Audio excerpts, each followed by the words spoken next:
Commanders fans, while you're gearing up for the season, boost your financial play with the Now Plus credit card from Northwest Federal Credit Union. Whether you're buying tickets, a jersey, groceries for the game, or gas to get there, with 2 times points on everything, all the time, you'll score big on every purchase. Join NWFCU and get the card that always delivers. Visit nwfcu.org today. Northwest Federal Credit Union, official credit union of the Washington Commanders. Mega Millions just got more millions! Now with a chance to multiply your non-jackpot prize up to 10 times for just $5. That's huge! Visit VALottery.com/mega! Must be 18 in order to play. Please play responsibly. 888-532-3500. The Harness Racing Alumni Show with your hosts, Freddie Hudson and Trade Martin. I'm Freddie Hudson, and I'm here today on this special broadcast with Trade Martin. Joining us is Washington, D.C. top lobbyist Marty Irby. Marty, welcome to the Harness Racing Alumni Show. Well, it's great to be here with you as always, Fred, and appreciate you guys. You do such a great job. Thanks for having me again. It's our pleasure. Marty, you have been named one of Capitol Hill's top lobbyists now 4 of the 5 last years. What's your secret to success? Well, I would say proximity and persistence. You just got to be close to the heart of everything and work harder than everybody else, and people are lazy in Washington, D.C. Now, also, I met with you last week, and we had breakfast together. You're doing a lot of lobbying work right now on the EATS Act. Can you fill us in on that? I am. Well, we're lobbying against the EATS Act. It's a terrible piece of legislation. It was introduced in the last Congress by Senator Roger Marshall from Kansas and Congresswoman Ashley Hinson from Iowa. Unfortunately, 2 Republicans that are leading the legislation. It would decimate over 1,000 state laws across the country. Even Harvard did a study on it. Laws, even like the laws in Kentucky that make Kentucky bourbon. What it does is it seeks to federalize agriculture and nullify state agriculture laws. And it's basically being pushed and backed by Smithfield and the National Pork Producers Council.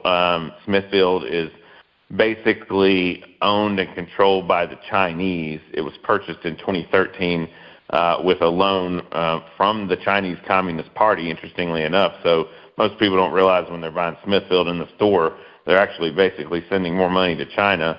And what they're trying to do is take over pork production in the U.S., and they're trying to nullify some state laws, particularly in California and Massachusetts, that just require that pork be sold, only whole cuts of pork be sold there, and they could not have been raised in a gestation crate. The animal would have had to have had room to stand up and turn around, that's all. So we're really fighting hard and looking for people out there who are willing to join the cause and help out. It's coming back strong in this Congress. Unfortunately, the House Agriculture Committee Chairman Glenn Thompson, he's also in support of the EATS Act. But we got some great folks out there against it, like General Mike Flynn, John Rich, who's one half of Big and Rich, the country music group, Save a Horse, Ride a Cowboy, that song. We've also got a bunch of conservative leaders, Moms for America. They're very much against the EATS Act.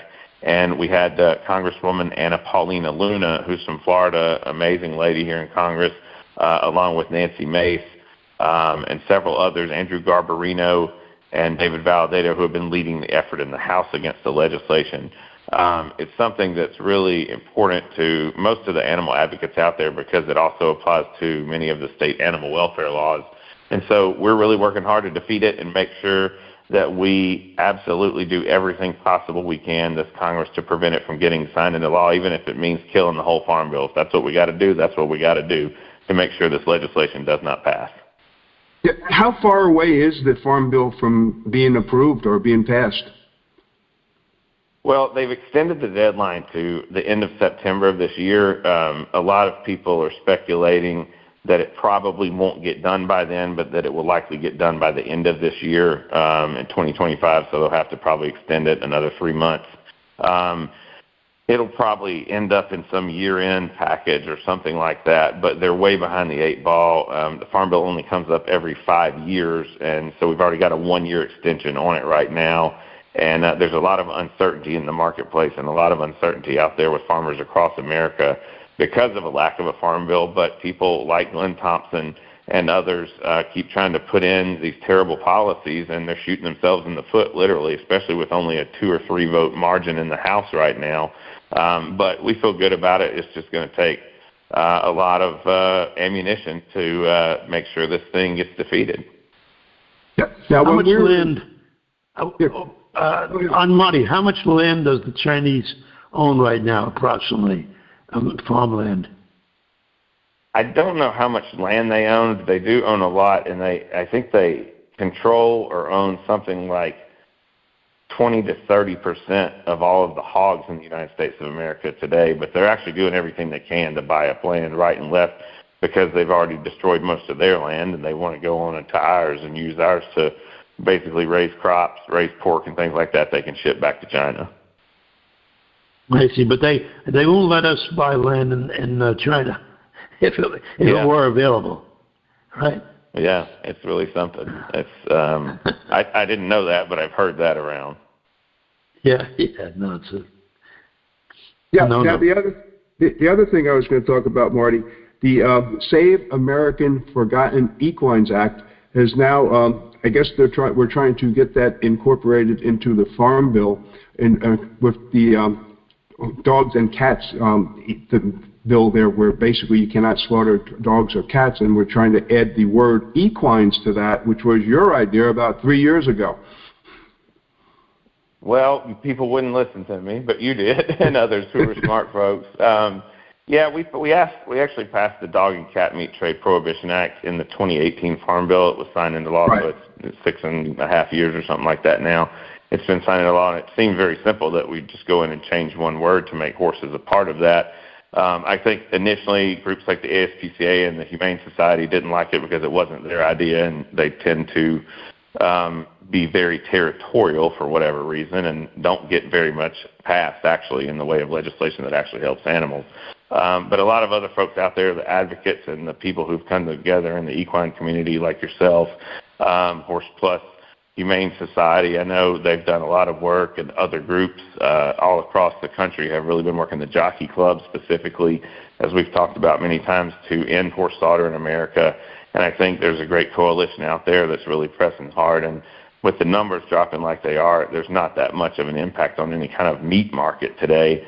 So hopefully there'll be someone out there who can lead the charge and get the job done. Well, you had some ideas out there. Did you want to share them at all? Well, I just think that folks need to come together and really work to be able to get that specific language enacted that actually just inserts that one word in to stop horse slaughter. And hopefully the coalition who has been there in the past, along with newcomers, will join in together and start singing in harmony.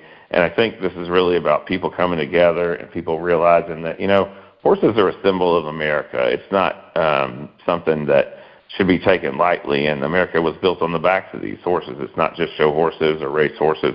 It's how the country was formed and made, and they're very special, like the bald eagle, if you will. And bald eagles, I believe, are protected, and I think we should, at the very least, not send horses to kill buyers to be slaughtered for meat to eat. Yeah, absolutely. Now I'm going to change the subject a little bit. You were down in Florida at Mar-a-Lago. What was that like? I was. I've been many times in the past. Actually, years ago, I used to live in Palm Beach, but had a good event down there, a fundraiser event about 10 days or so ago, and we had some great talks with folks. It's always fun. President Trump wasn't there that day. The last time I was there, last fall, he was there, though, and that was just after the election. But it's always an interesting place. You meet some very unique individuals. There's a lot of horse people there, actually, that love horses. And actually the fundraiser was for a rescue, animal rescue called Furry Friends. Mostly dogs and cats is what they do. But most people don't realize there are actually a lot of animal protection fundraisers at Mar-a-Lago, and a lot of folks there in that area that care about the cause. Yeah, another thing, like a lot of people don't realize, is for the animal protection rules, President Trump is the president who he signed the most, didn't he? I think he signed 6 or 7. Was that correct? He's signed more animal protection law bills into law than any president in recorded history. And, the HISA, Horse Racing Integrity and Safety Act, of course, was one of those. I think it was 7. It's 6 or 7. It's debatable because I think one was like a rider called the Puppers Act. But he's signed a bunch into law, and I hope we see more of that during the second term because Joe Biden didn't really do much to help animals at all, in my opinion. Okay, and now I hear Trade laughing over here. He didn't do much to help anything, I'll tell you that, Marty. But anyway. Sleepy Joe, that's all he did was sleep. He didn't do anything else. Okay. So, Marty, what's next for you? Yeah. Now, how has your office grown? I mean, like you started your lobby firm, 2 years ago now? A little shy of 2 years, but it's going really great. We've got 4 people now, and you met Danielle that works with me. She's terrific. Right. She worked for 5 congressional offices, and then we've got 1 part-time person in California and 1 part-time person in Tennessee as well. And we do some of that remotely, but the lobbying actually here in D.C. On Capitol Hill. And the primary issues we're working on right now are, of course, the EATS Act. I'm also working on some issues related to autism to get some funding back in my home state of Alabama. And then we've got a couple of other things we're working on in the AI space as well. So it's been nice to venture out and be able to spend more of my time in the animal welfare space just kind of as a hobby. Now, you are working with some congressional offices very closely. Could you share that, which offices you're working with? Yeah, we do a lot of work with Senator Rand Paul's office, of course, Anna Paulina Luna, Nancy Mace that I mentioned earlier, Elise Stefanik, who's in Congress. Unfortunately, I was hoping she would go to the United Nations, but they've made some changes in the plans there in the past week or so. We also do a lot with Senator Tuberville, Coach Tuberville, who was the head coach of Auburn University in my home state of Alabama. And then we have been working with a lot of the new House freshmen and Senate refreshmen that have come into office recently. Most of our meetings in the past couple of months have been with those new guys that have come into office. Okay. Trey, did you want to jump in here? Yeah, you don't do anything with Tampon Tim, huh? Marty? No. We don't go anywhere near that guy. I read a story where he's backed by the Chinese there. They fund him in Minnesota. They have a big place there that they work at him, and he's always with the Chinese people and everything. I think he's going to open up a Chinese takeout place. That'd be a good job for him. Yeah, that's what he should do. The delivery by balloons? With that, I'm going to close the show out. Marty, thank you so much for taking your valuable time to join us today. No, thank you, Fred, and thank you guys. I appreciate you and all that you guys do out there and the show in general. To our audience, thanks for listening, and please join us again next week. The Harness Racing Alumni Show